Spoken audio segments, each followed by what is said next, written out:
Hi friends, வாங்க மிளகா தண்ணி அரைக்கணும். எப்படி அரைக்கலான்னு பார்க்கலாம். வெயிலே இல்லை, 3 நாளாக காயுது. இங்கே பாருங்கள்,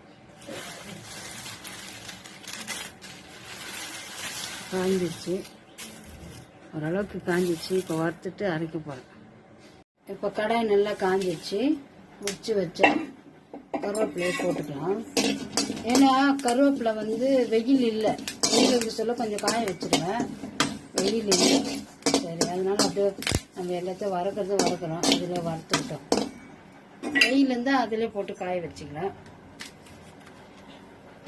இப்போ கடலைப்பருப்பு 100, துவரம்பருப்பு 100 போட்டுக்கலாம். சில பேர் அரிசி போடுவாங்க.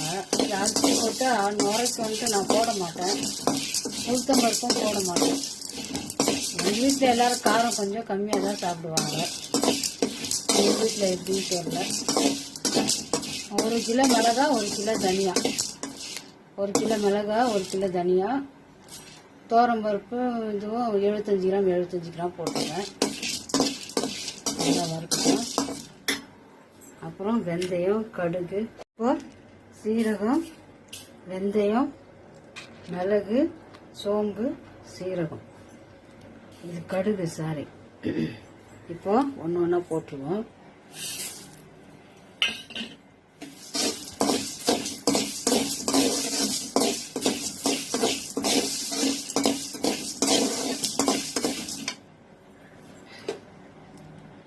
இப்போ இதையும் போட்டு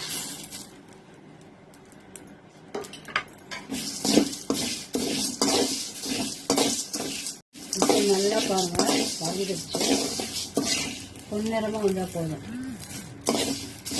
தீஞ்செல்லாம் போகக்கூடாது. கடுகு நல்லா பொங்கிடுவாங்க.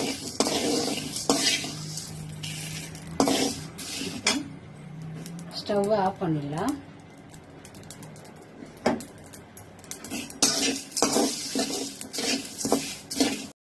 இப்போ இந்த வறுத்து வச்சதை இதில் கொட்டிக்கலாம். கொட்டிட்டு அவ்வளோதான், மிஷினில் அரைக்கிற வேலை தான். கொட்டிட்டு முக்கால் வரும். அரைச்சதுக்கப்புறம் பார்க்கலாம். மிளகாத்தூள் அரைச்சின்னு வந்தாச்சு. எவ்வளோ இருக்குன்னு பார்க்கலாம்.